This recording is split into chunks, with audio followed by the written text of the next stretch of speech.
Hi guys! Nagbabalik na naman si Deserve. Gusto ko lang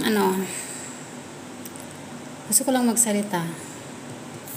Kasi nung una akong nakilala nyo dito, kilalang kilala nyo ako na mabait, sobrang bait, pero nung may nanloko sa akin, may nananakit sa akin na